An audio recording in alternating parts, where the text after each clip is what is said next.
예, 우리 다시 한번 우리 신지한 어린이를 위해서 힘차게 영광의 박수 올려드리겠습니다. 감사합니다.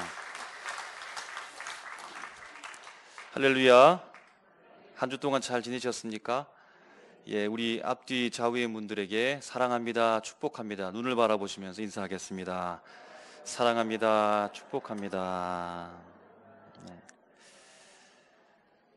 예, 코로나19 때문에 우리가 온라인으로 예배를 자주 드리는데 그것만으로 충분치 않습니다. 왜냐하면 우리는 육신을 입었거든요. 그래서 걸어가고 살아가고 호흡하고 사람들과 부대끼면서 살아가는 것이 하나님께서 우리에게 만들어주신 본질의 모습입니다. 그래서 아무리 영상이 좋고 아무리 매체가 뛰어나다 할지라도 만나지 않으면 우리가 온전하게 하나님 앞에 회복될 수 없는 것이지요. 그래서 이번에 우리 5월을 맞이해서 수요 예배 때는 회복운동해서 만남이라는 소주제를 두고서 우리 주간으로 예배를 드립니다. 그때 수요일에 여러분 방역수칙 철저하게 지키면서 오셔서 함께 예배 드리시고 잠깐 만나도 좋은 것입니다. 여러분 잠시 만나도 좋으시죠? 네, 오래 만나면 더 좋지만 요즘에는 잠시밖에 못 만납니다. 그럼에도 불구하고 우리는 만나야 되고 그 만남 속에서 우리가 서로의 은혜, 하나님의 형상을 발견하게 될 줄로 믿습니다. 여러분 오늘은 어린이 주일입니다. 어린이 주일 맞이해서 이렇게 장식도 예쁘게 하고 오늘 특성도 했는데 우리가 살아가면서 주변에 어린이들을 많이 보지요. 접하고 소리도 듣고 그렇게 되는데 특별히 우리 교회는 바로 인접한 초등학교에 있어서 주중에는 아이들의 목소리가 막 제잘제잘 들립니다. 또 밖을 보면 아이들의 모습도 막 뛰어나는 모습이 그렇게 볼 수 있습니다. 여러분 어느 시절로 돌아가고 싶은가요? 옆에는 초등학교가 있고 아이들이 소리를 내면서 막 제잘거리면서 놀기도 하고 걱정 없이 뛰어노는데 여러분 어느 시절로 돌아가고 싶은가요? 네, 제가 답을 강요해서 여러분들에게 말씀드립니다. 외적으로는 내가 어린이로 돌아가고 싶은가라고 몰라도 여러분 꿈을 꾸면 언제 꿈을 꾸나요? 어릴 때 꿈을 꿨는데 어릴 때 꿈을 꾸면서 어릴 때 꿈을 꾸는데 그 안에 친구를 만납니다. 친구를 만났는데 친구가 어떤 친구인가요? 내가 어렸을 때 차감했던 모습 그대로 친구가 와서 만나게 되는 것이죠. 우리가 어른 나이, 성인 나이 이렇게 하면서 아직까지 자아가 형성되지 못한 모습을 통해서 힘든 상황을 겪습니다라고도 하지만 그러나 그 속에 순수함이 배어 있는 것입니다. 이제 할아버지 할머니가 된 부모님이 꿈을 꾸는데 자녀를 너무 그리워해서 꿈속에 자녀가 나타납니다. 자녀가 나타나는데 부모님이 할아버지 할머니가 되었으니까 자녀도 아저씨 아줌마가 되어서 나타나야 되는데 어떤가요? 어렸을 때 꼬마로 키울 때 내 품 안에 있을 때 그런 모습으로 자녀가 나타난 모습을 보게 되는 것이죠. 그러니까 얼마나 우리 그 시절을 그리워하였으면 내가 꿈꾸는 것조차도 어린이의 모습 그 시절로 돌아가고 싶은 마음으로 살아가고 있겠습니까? 그 시절에는 순수함이 있고 걱정과 염려가 있지 아니하고 정말로 하나님 앞에 순수하게 살아가는 모습이 그 속에 있었다는 것입니다. 그런데 한편으로 보면 이런 말이 있습니다. 품 안에 자식이라고. 품에 있을 때는 내 자식 너무나 좋고 이렇게 살았는데 품에서 벗어나니까 누구 말을 듣지 않아요? 나의 말을 잘 듣지 않으면서 있는 것을 보고 혼자 커가는 모습을 보면서 뿌듯하기도 하지만 그러나 내 말을 듣지 않으니까 자기 마음대로 살아가는 모습을 보면 부모님의 가슴이 아프게 되는 것입니다. 여러분 하나님께서 우리 주님께서 우리를 바라보실 때 어떻게 보실까요? 하나님 앞에 자녀된 우리는 하나님 앞에 어떤 모습으로 살아가십니까? 주님께서 보실 때 말씀대로 말씀을 잘 들으면서 그렇게 살아가고 있습니까? 아니면 말씀에서 좀 벗어나서 내 마음대로 내 뜻대로 내 고집을 피우면서 그렇게 살아가고 있는 것은 아닐까요? 오늘 말씀에 주님이 마치 자녀를 길가에 내보내면서 당부하듯 주님께서 우리에게 말씀하고 있습니다. 어떤 당부를 주님께서 하실까요? 그 당부를 들으시고 당부대로 살아가시는 하나님의 자녀된 우리 모두가 되시기를 주님의 이름으로 축복합니다. 여러분 마가의 다락방 이야기 들어보셨죠? 예수님께서 죽으시고 부활하신 후에 승천하시고서 제자들이 모여서 있는데 그곳이 바로 마가의 다락방이었습니다. 120문도가 함께 모여 있으면서 기도에 온전하게 힘썼을 때에 성령이 내려와서 불같이 임하고 성령의 충만함을 받았던 장소가 바로 마가의 다락방이었습니다. 또한 그 이전에도 마가의 다락방 이야기가 나오는데 최후의 만찬 시에 함께 제자들과 식사를 했던 장소가 바로 마가의 다락방입니다. 마가의 다락방을 강조하면서 요한복음은 13장부터 17장까지 다락방 강화라 라고 하면서 예수님께서 마지막 생애 속에서 고별 설교도 하시고 예수님께서 마지막에 어떤 행적을 펼쳤는지 기록도 그 안에 나와 있습니다. 특별히 요한복음에서는 예수님께서 제자들과 함께 식사했던 최후의 만찬은 잠깐 짧게 다룹니다. 저녁 먹는 중에 라고 말하기도 하고 저녁 잡수지던 자리에서 일어나라고 말씀하시고죠. 그 다음에 이제 요한복음이 말하는 특별한 사건을 이야기하고 싶어 합니다. 그것은 바로 제자들의 발을 씻겼던 세족식 알고 계시죠? 그리고 예수님께서 말씀하십니다. 내가 너희에게 새 계명을 주겠다. 그 계명은 바로 서로 사랑하라 라고 하는 계명이었습니다. 베드로가 예, 제가 주님을 위해서 죽기까지 그렇게 따라가겠습니다 라고 장담했던 베드로에게 네가 나를 부인하게 될 것이다 라는 예고도 하시고 에고 에이미 내가 곧 길이요 진리요 생명이니 라고 주님께서 말씀해 주십니다. 그리고는 보혜사 성령이 너에게 올 것이니 걱정 말아라. 보혜사 성령에 대하여 돕는 분에 대하여 약속을 해 주십니다. 그리고 오늘 우리가 읽었던 15장 말씀 바로 직전에 요한복음 14장 31절에 주님께서 이렇게 말합니다. 일어나 여기를 떠나자라고 합니다. 지금 다락방에 계신데 마가의 다락방에 계신데 예수님께서 하신 말씀이 제자들에게 일어나 여기를 떠나자라고 합니다. 어디로 가신지 지켜봤더니 건너뛰어서 저 멀리 가서 18장 1절에 보니까 이렇게 말씀합니다. 예수께서 이 말씀을 하시고 제자들과 함께 기드론 시내 건너편으로 나가시니 라고 말합니다. 다락방에서 나오셔서 마침내 목적지인 기드론 시내 건너편으로 가셨다라고 말합니다. 기드론 시내는 여호사밧 계곡을 일컫습니다. 예루살렘 동쪽 성벽 그 편에 그리고 건너뛰어서 그 골짜기 사이를 기드론 시내, 기드론 골짜기라고 말합니다. 그리고 요한복음 18장 1절 이후를 보면 이렇게 말합니다. 그곳에 동산이 있는데 제자들과 함께 들어가시니라. 이 동산은 어디일까요? 바로 우리가 잘 알고 있는 겟셋마네 동산입니다. 기드론 시내가 겟셋마네 동산이 목적지이고 이제 다락방에서 그곳을 향하여 가는데 그 중간 지점에 요한복음 15장 말씀의 사건이 있다라는 것입니다. 제자들과 일어나서 다락방을 떠나서 기드론 시내 겟셋마네 동산으로 가는데 그 동선 경로를 두 가지 정도로 추측합니다. 첫 번째는 다락방에서 나와서 성전을 지나서 겟셋마네 동산으로 갔을 것이다 라고 보는 겁니다. 다락방에 나와서 그 밤에 유월절 명절 밤이었을 것입니다. 그때에 성전을 지나가면서 성전문에 이르게 되는데 그 성전문에 포도나무의 그림이 그려져 있고 달빛에 비춰진 그 그림을 보면서 예수님께서 15장 말씀 포도나무의 비유를 하셨을 것이다 라고 하는 추측의 내용입니다. 두 번째는 다락방에서 나와서 언덕길 포도원을 지나서 겟셋마네 동산으로 가셨을 것이다 라고 하는 추측의 생각입니다. 언덕을 내려오는데 거기에 바로 포도원이 있었다는 것이죠. 그 포도원, 포도나무를 보시면서 예수님께서 15장 포도나무의 비유를 말씀하셨을 것이고 그리고 이제 겟셋마네 동산 목적지까지로 가셨다라고 하는 추측입니다. 여러분, 예수님은 비유의 말씀을 많이 하셨습니다.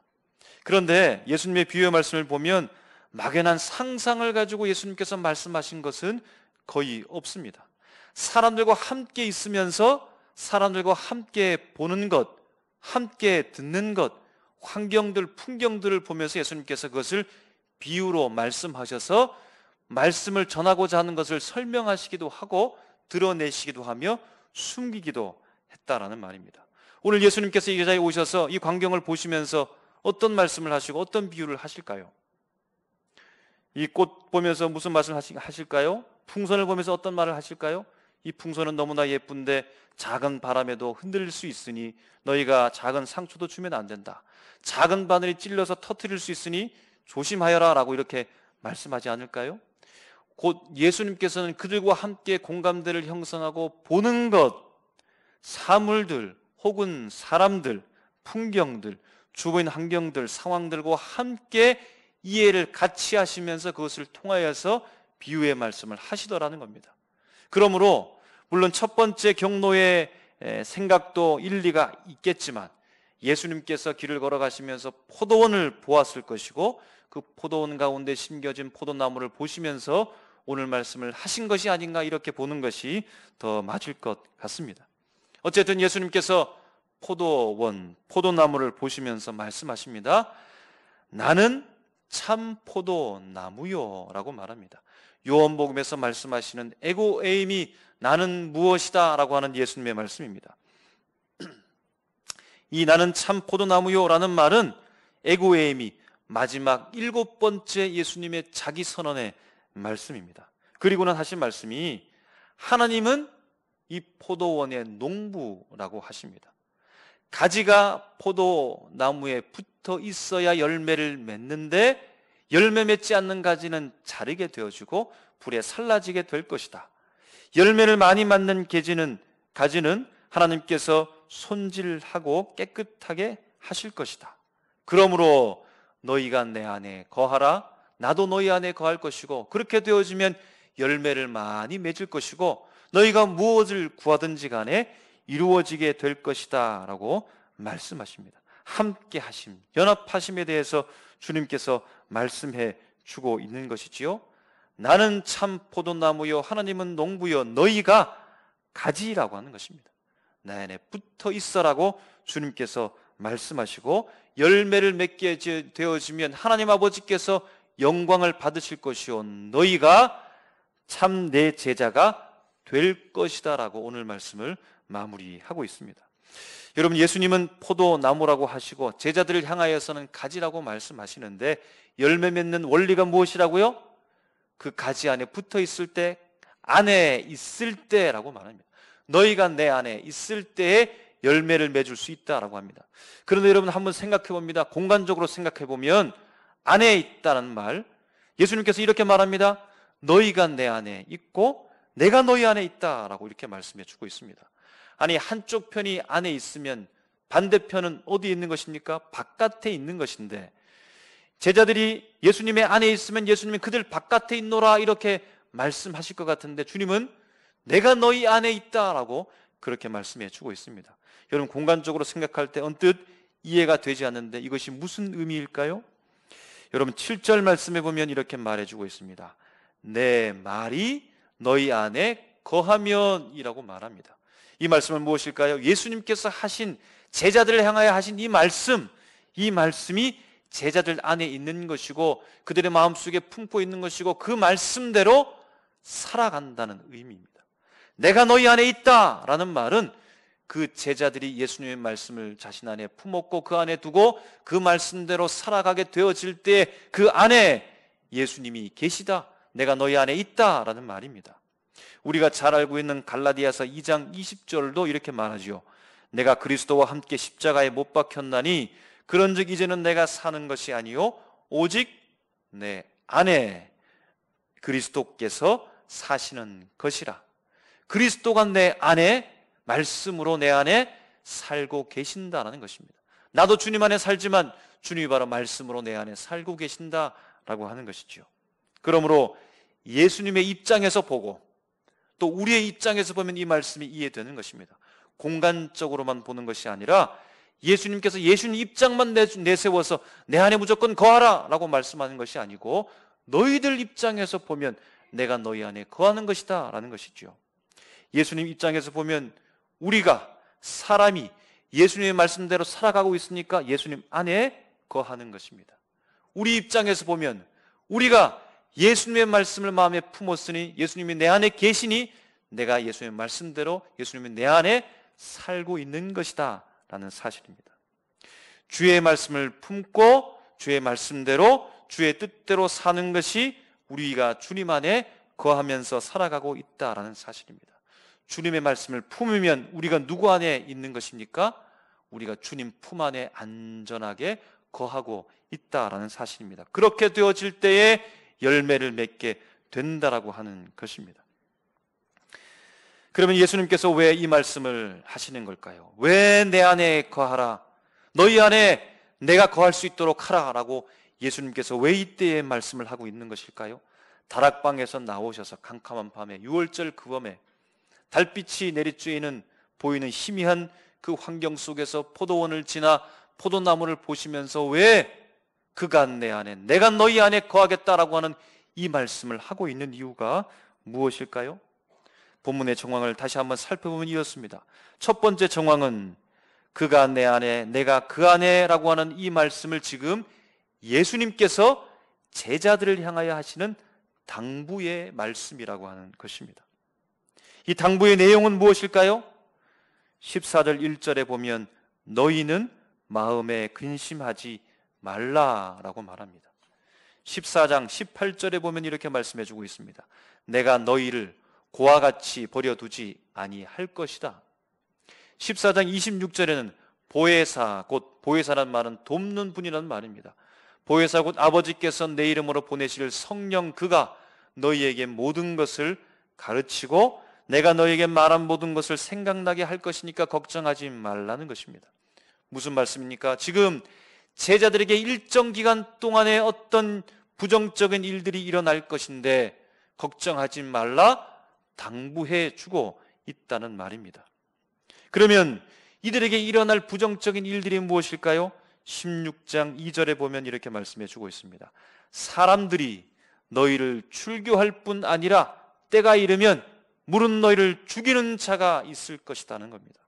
어떻게 되는 것입니까? 일정 기간 동안에 제자들에게 부정적인 일이 닥쳐지게 되는 것인데 그것은 잠시 기쁜 나쁠 정도로 약간의 고통이 주어지는 것이 아니라 출교를 당할 만큼, 죽음을 당할 만큼 위기에 너희들이 봉착하게 될 것이다 라고 말씀하시며 그 안에서 예수님께서 당부하고 있습니다. 18장 1절을 보면 기드론 시내 건너편으로 가시니 그곳에 동산이 있는데 라고 했습니다. 이 동산은 어디였습니까? 겟셋만의 동산이었습니다. 겟셋만의 동산은 어떤 곳입니까? 예수님께서 십자가에 못 박히시기 전에 마지막 기도했던 장소입니다.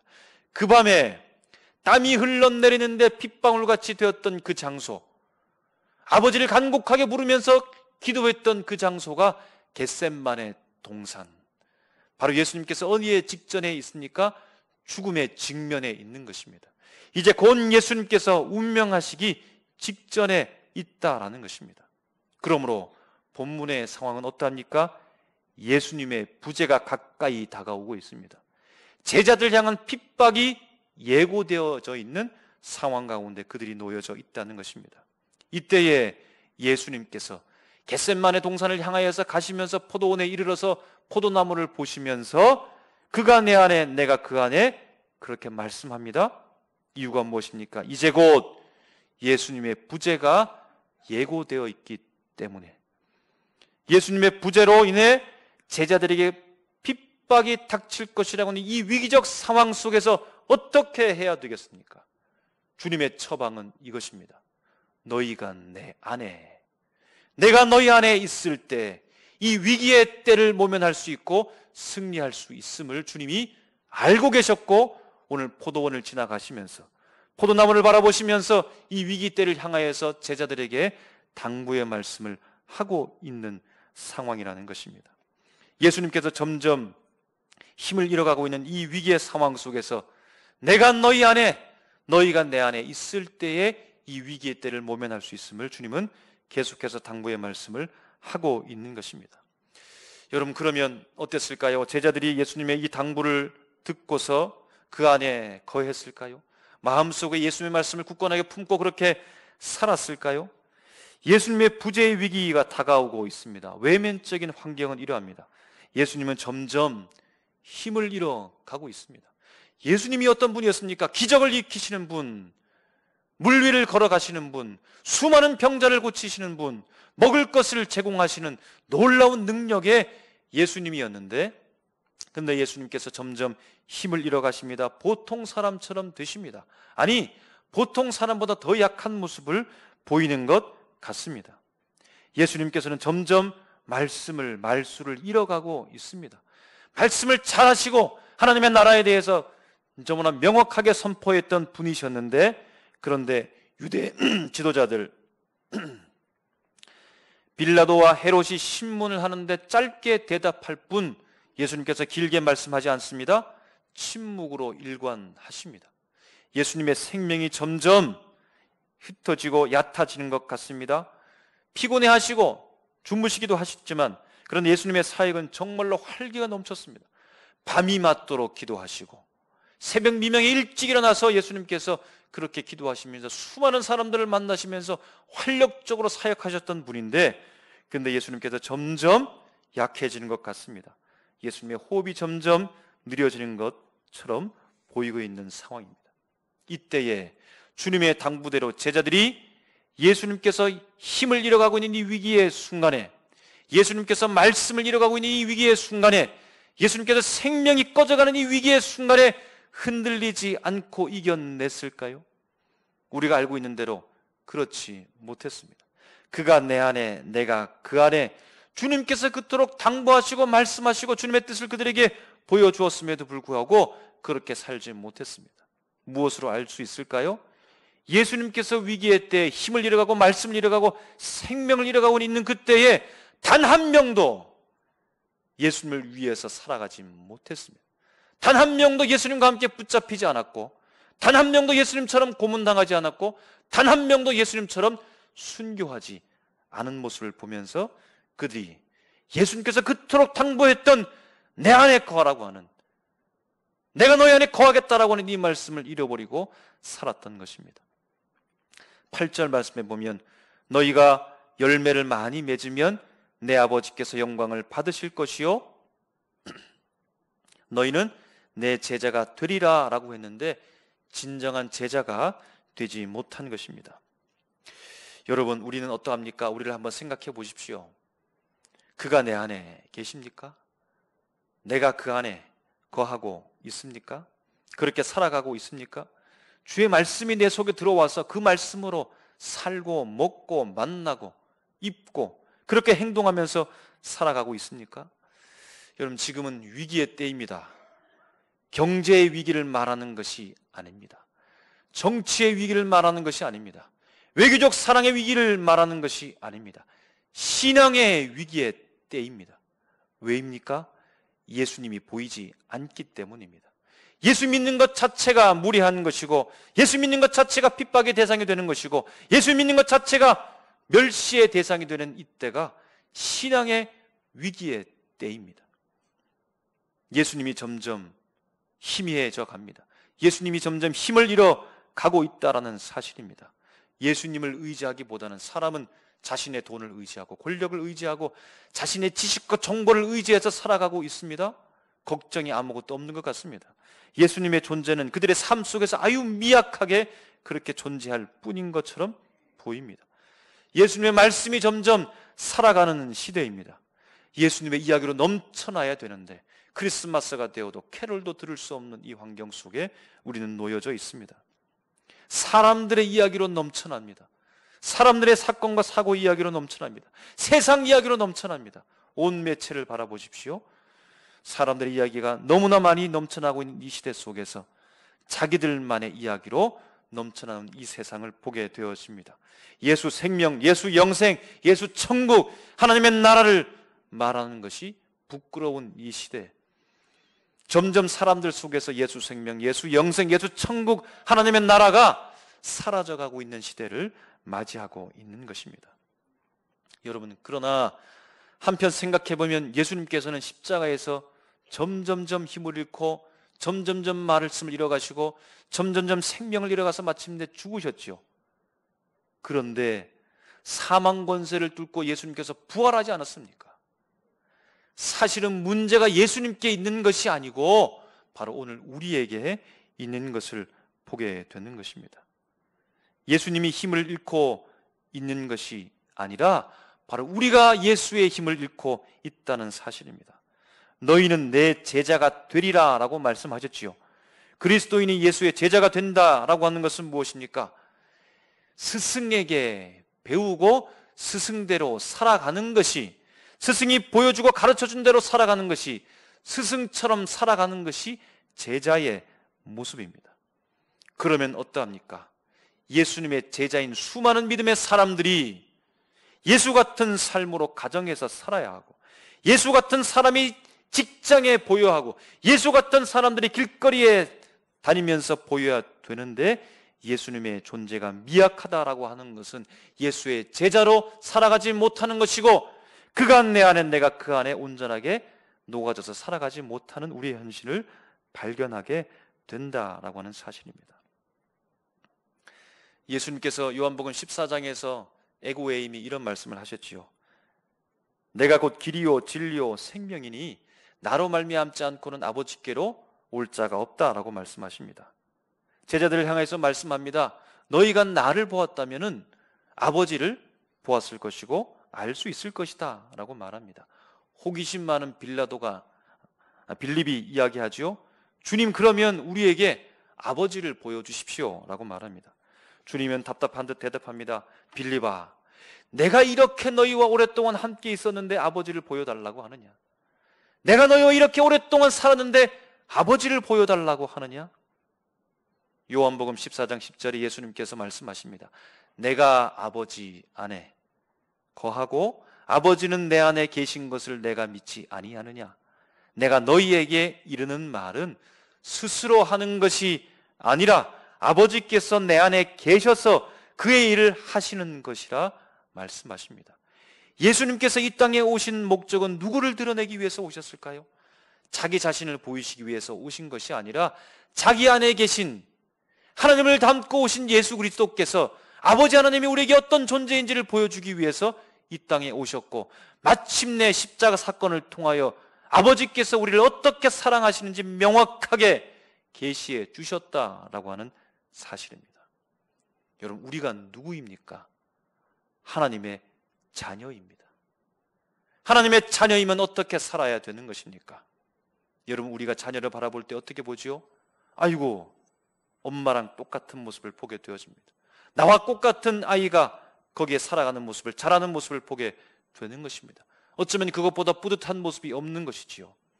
우리가 이 땅에 하나님의 자녀로 살아가고 있는데 우리가 주님을 드러내면서 살아가고 계십니까? 주님은 전능하시고 모든 것을 아시는 전지하신 분입니다. 우주 만물의 통치자, 구원이 그로부터 흘러나옵니다.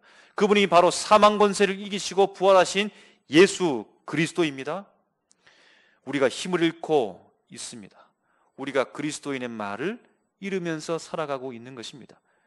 그리스도인들이 예수 생명을 잃으면서 살아가고 있는 이때에, 주님께서 위기의 이때에, 예수님께서 보이지 않는 이때에, 믿음의 사람들이 핍박받고 있는, 멸시받고 있는, 무시당하고 있는 이 위기의 이때에 예수님께서 어떤 말씀을 하실까요? 포도나무를 바라보시면서, 사시사철 피는 전 나뭇가지를 바라보시면서, 푸른 가지를 뻗고 있는 저 나무를 바라보시면서 주님께서 뭐라고 말씀하실까요?